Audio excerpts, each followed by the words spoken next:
Morning students. Today we are going to start Bayes theorem. We will study what is partition, what is theorem of total probability, and what is Bayes theorem. First of all, what is a partition of a sample space? If we have events E1, E2 and so on En of the sample space S, then they will represent a partition of S if they are mutually disjoint, means EI intersection EJ equal to phi for I not equal to J. जैसे E1 intersection E2, E1 intersection E3 and so on, E1 intersection En, E2 intersection E3. Likewise, means you can say that they are pairwise disjoint. Second condition is their union should be equal to the sample space S. And the third condition is the probability of each of these events should be greater than 0. If these three conditions they are fulfilled by these events E1, E2, En, then they are said to form a partition of the sample space S.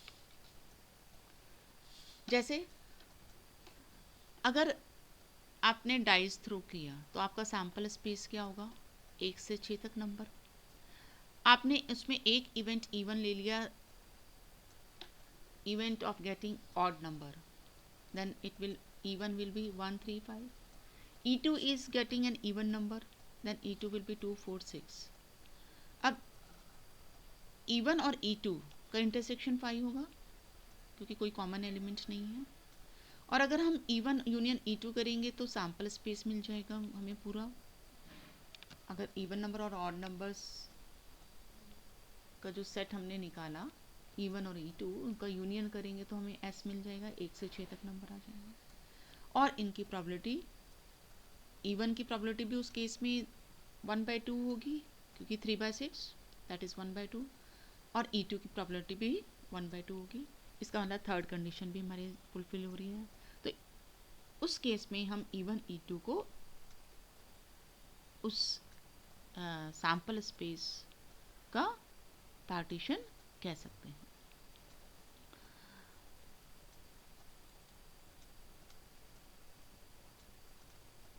तो कोई भी अगर sample space given है तो event E और जो उसका complement होगा they are always a partition of it, क्योंकि इनका इंटरसेक्शन 5 होगा और यूनियन करने से हमें सैम्पल स्पेस मिलेगा.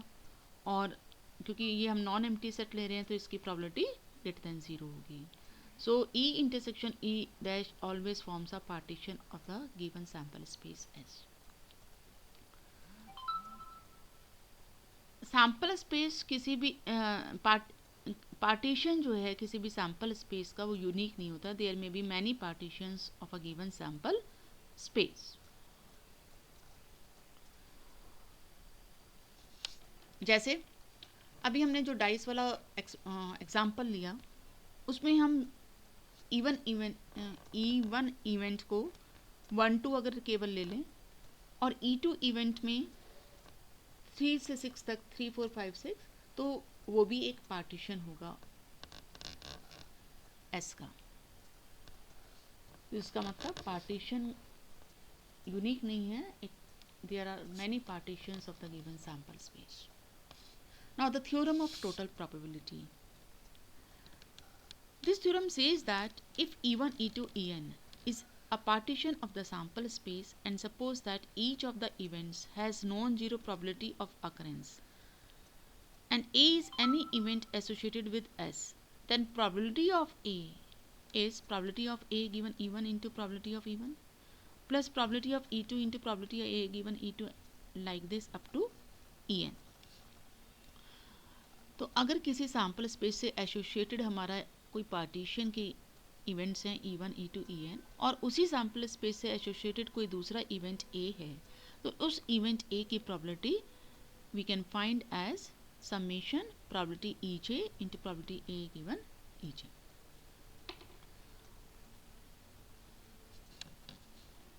इसका छोटा सा प्रूफ समझ लेते हैं कैसे ये हुआ. ये हमने एक सैम्पल स्पेस लिया, E1 E2 E3 ये इसके पार्टीशंस हमने लिए और A एक कोई दूसरा इवेंट है इसी सैम्पल स्पेस से एसोसिएटेड. तो क्योंकि ये E1 E2 En ये पार्टीशन है तो we can write S is equal to E1 union E2 union En partition की डेफिनेशन के सेकेंड पॉइंट के अकॉर्डिंग, और इनका इंटरसेक्शन पेयर वाइज 5 होगा, वो पेयर वाइज डिसजॉइंट भी होंगे पार्टीशन की कंडीशन के अकॉर्डिंग, फर्स्ट कंडीशन के according. Now for any event A it can be written as A intersection S because A is a subset of S. और S को replace कर दिया हमने इस E1 union E2 union En से, और इसके बाद यहाँ डिस्ट्रीब्यूटिव प्रॉपर्टी लगाई तो E intersection E1 union A intersection E2 union up to A intersection En. अब क्योंकि A intersection E1 is a subset of E1, इसी तरह से A intersection EJ is a subset of EJ, and EI EJ are disjoint. It means A intersection EI and A intersection EJ, they are also disjoint. So probability of A can be written as probability of A intersection E1 plus probability of A intersection E2 and so on. क्योंकि जब disjoint sets होते हैं तो probability of A union B क्या होता है, probability A plus probability B, तो उस कंडीशन को हमने यूज़ किया है. अब probability of A intersection E1 multiplication rule of probability के according it will be equal to probability of E1 into probability of A given E1 and like this other one also. So we can write it as probability of E1 into probability of A given E1 plus probability of E2 into probability of A given E2 and so on, and this we have to prove in this theorem. Probability of A is this, equal to this.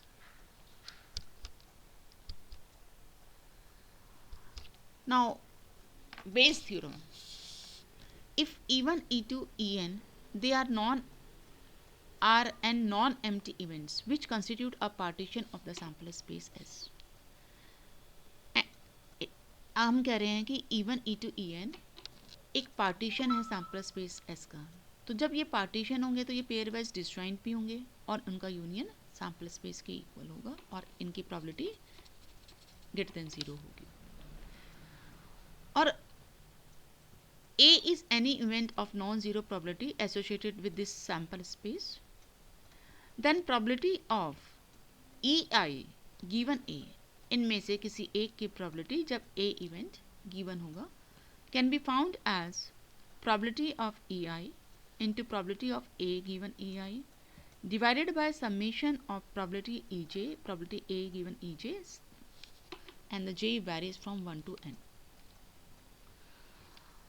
ये हमारी Bayes theorem है, बहुत important theorem है ये, इस पे based exam में एक क्वेश्चन डेफिनेटली आता है. तो चलिए अब हम इन पर बेस्ड कुछ क्वेश्चंस देखेंगे. This is the first question of the exercise 13.3. An urn contains 5 red and 5 black balls. A ball is drawn at random, its color is noted and is returned to the urn. एक earn में 5 red और 5 black balls हैं, उसमें से एक ball निकाली, उसका colour देखा और वापस डाल दिया, और जिस कलर की वो बॉल निकली है उसी कलर की 2 और बॉल हमने अर्न में डाल दी और उसके बाद फिर एक बॉल निकाली गई. Then what is the probability that the second ball is red. अब इसकी क्या प्रोबेबिलिटी होगी कि जो सेकंड बॉल है वो हमारी रेड हो. तो यहाँ पर हमारे पास पहले केस में दो पॉसिबिलिटीज़ बन रही हैं कि जो हमने फर्स्ट बॉल ड्रॉ करी है वो रेड भी हो सकती है और वो ब्लैक भी हो सकती है। तो इसीलिए हमने E1 E2 इन इवेंट्स को माना है कि first drawn ball is a red and second E2 is first drawn ball is a black ball. Total balls earn में 10 है। ये E1 E2 mutually exclusive events हैं और एग्जॉस्टिव हैं। एग्जॉस्टिव का मतलब होता है कि उनका इंटरसेक्शन इनको यूनियन जो है वो एस के इक्वल हो। तो यहाँ पर हमारे पास क्योंकि ये इनका इंटरसेक्शन तो फाई है तो एक्सक्लूसिव हो गए, और एग्जॉस्टिव मतलब क्योंकि दो ही पॉसिबिलिटी थी, या तो बॉल रेड होगी या ब्लैक होगी। Now probability of E1 is 5/10 क्योंकि 5 रेड बॉल्स हैं और टोटल 10 है। इसी तरह से ब्लैक बॉल्स की probability means probability of E2 भी 5/10 हो जाएगा, 1/2। Now, if the first drawn ball is red, it means then 2 additional red balls will be put in the urn. क्योंकि अगर पहली बॉल जिस कलर की होगी उसी कलर की 2 और बॉल डाल रहे हैं हम, तो इसका मतलब अब अर्न में कितनी रेड बॉल्स हो जाएंगी? 7। और अगर पहली ब्लैक है तो हम 2 ब्लैक बॉल डालेंगे तो उसके बाद अर्न में 7 ब्लैक बॉल्स हो जाएंगे। नाउ ए इवेंट हमने मान लिया कि second draw gives a red ball, जिसकी प्रोबेबिलिटी वो पूछ रहा है। Let us take that as A. अब क्योंकि इसकी प्रोबेबिलिटी डिपेंड करेगी कि फर्स्ट बॉल हमारी रेड है या ब्लैक, उस पर डिपेंडेंट है, तो यहाँ पर हम थ्योरम ऑफ टोटल प्रोबेबिलिटी का यूज़ करेंगे। तो probability of A will be equal to probability that first ball is red and then second ball after 2 red balls are added in the urn is also red। या तो ये होगा case बनेगा, या दूसरा केस बनेगा तो हम क्योंकि और लगा रहे हैं it means plus probability that the first ball is red and second is red, first is black and second is red. या तो ये होगा कि पहली बार हमारी ब्लैक निकल रही है और दूसरी बार रेड निकल रही है, तो इन दोनों का जो सम होगा that will give you the total probability of the event A। अब फर्स्ट बॉल रेड हो, इसकी प्रोबेबिलिटी हाफ आई थी, and then second ball is also red. तो अगर फर्स्ट रेड थी तो हमने 2 रेड डाली थी, तो अर्न में 7 रेड हो गई थी, इसलिए सेकेंड बॉल रेड हो उसकी प्रोबेबिलिटी क्या हो जाएगी? 7, और टोटल बॉल्स अब अर्न में 12 हो जाएंगे, इसलिए 7/12। फिर plus first ball is black means half, and है तो means you have to use multiplication, तो मल्टीप्लाई। सेकेंड इज रेड, तो इस केस में जब आपने पहली बॉल ब्लैक निकाली है तो 2 ब्लैक बॉल डाली तो रेड तो 5 ही रही, इसलिए सेकेंड रेड बॉल की प्रोबेबिलिटी क्या होगी? 5, और डिवाइडेड बाय टोटल बॉल्स हमारी 12 है अब अर्न में, तो इस दोनों को ऐड करके रिजल्ट निकालेंगे half. Second question, a bag contains 4 red and 4 black balls. Another bag contains 2 red and 6 black balls. One of the 2 bags is selected at random and a ball is drawn from the bag which is found to be red. Find the probability that the ball is drawn from the first bag. एक bag में 4 red और 4 black balls और दूसरे bag में 2 red और 6 black balls हैं। दोनों में से एक बैग सिलेक्ट किया, कौन सा क्या यह नहीं बताया गया हमें, और उस बैग में से एक बॉल निकाली जो कि रेड कलर की पाई गई। तो find the probability that the ball is drawn from the first bag. तो इसकी क्या चांस है, इसकी क्या प्रोबेबिलिटी है कि वो फर्स्ट बैग से निकाली गई हो। अगर हमें यहाँ बैग दे देते थे तो आप इजीली, और आपसे पूछा जाता है कि रेड बॉल की प्रोबेबिलिटी क्या है, कि सपोज आपको दे दिया फर्स्ट बैग चूज़ किया और रेड बॉल की प्रोबेबिलिटी निकालना हो, तो आप इजीली बता देते हैं। लेकिन यहाँ पर अब एक इवेंट दे दिया है और हमसे इस इवेंट की प्रोबेबिलिटी, जो पहले डिस्कस हो रहा है इवेंट, उसकी प्रोबेबिलिटी पूछी जा रही है, तो इस केस में हम बेस थ्योरम लगाएंगे। क्योंकि यहाँ पर हमारे 2 इवेंट्स हैं पहले, कि सपोज क्योंकि आप 2 में से एक बैग्स चूज़ कर रहे हैं, तो वो बैग फर्स्ट भी हो सकता है, सेकेंड भी हो सकता है, तो हमारे यहाँ 2 इवेंट्स बन रहे हैं। पहले इवेंट E1 की first bag is selected, event E2 is second bag is selected. अब ये दोनों इवेंट क्योंकि म्यूचुअली एक्सक्लूसिव भी हैं और एग्जॉस्टिव है क्योंकि दोनों में से एक ही चूज़ किया जाएगा, दोनों एक साथ चूज़ नहीं हो सकते, मीन्स इनका इंटरसेक्शन पाई होगा, तो ये एक्सक्लूसिव हो गया। और क्योंकि दो ही पॉसिबिलिटीज़ हैं आपके पास, तो इसका मतलब ये एग्जॉस्टिव इवेंट्स भी है। तो ये हमारा एक पार्टीशन फॉर्म कर रहे हैं इसका। और इसकी प्रॉबिलिटी क्या होगी कि फर्स्ट बैग चूज़ करने की, क्योंकि दो ही बैग थे, दो में से एक बैग चूज़ कर रहे हैं आप, तो इन दोनों की प्रॉबिलिटीज़ हाफ हो जाएगी। अब जो इवेंट हमें गिवन है उसको आप ए इवेंट मानेंगे। तो इवेंट हमें गिवन था कि a ball drawn is red, so we have taken this as A event.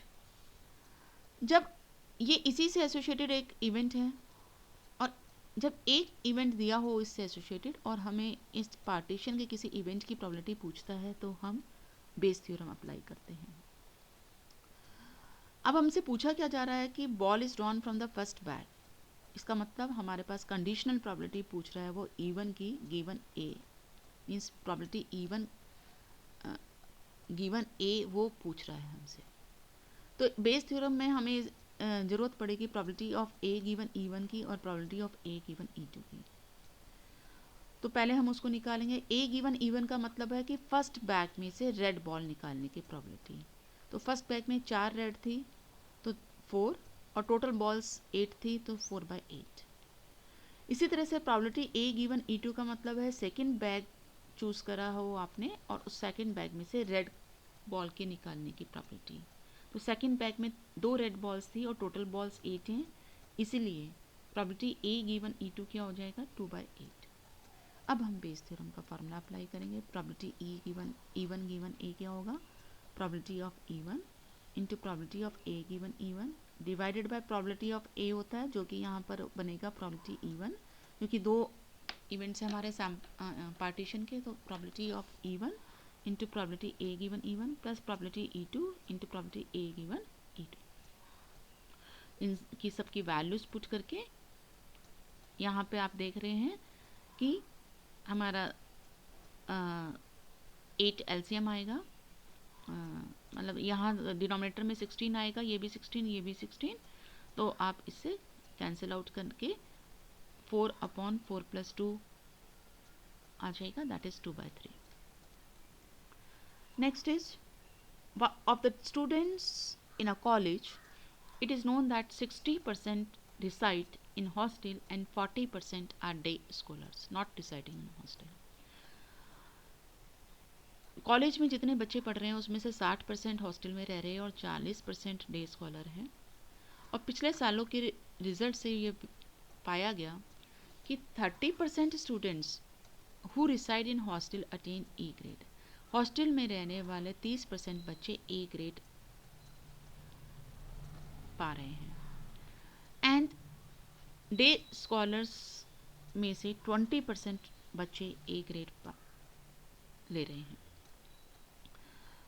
Eight the end of the year one student is chosen at random from the college and he has an A grade.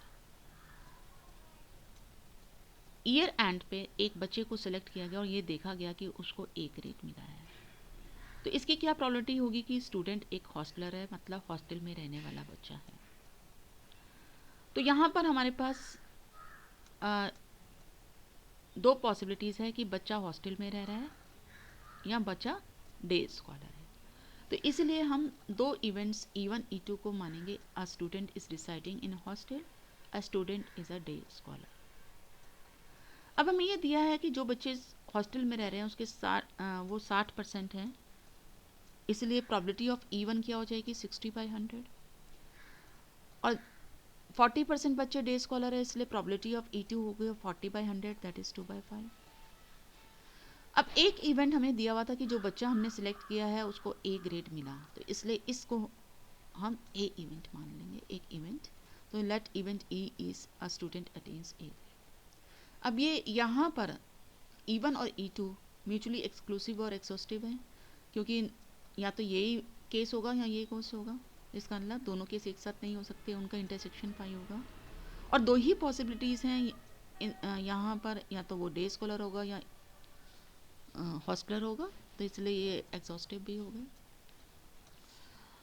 Now probability of E given E1,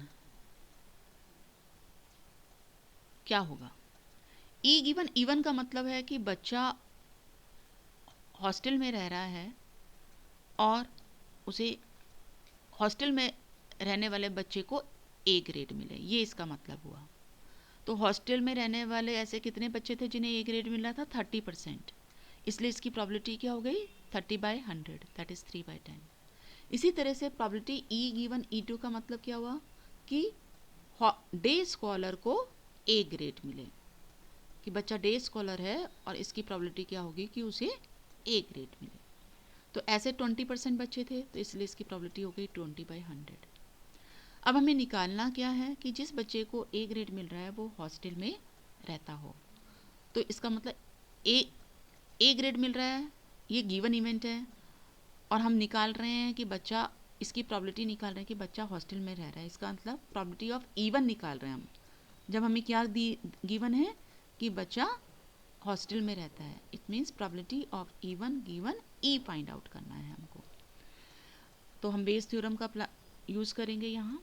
so that will be equal to probability of E one into probability E given E one divided by probability E1 into probability E given E1 plus probability E2 into probability E given E2, और इन सब की values substitute कर देंगे यहाँ हम। तो यहाँ denominator में 50 है, ये भी 50 है, ये भी 50 है, कैंसिल हो गया, और ये आपके पास आ गया 9/9 + 4, that is 9/13। That's all for today.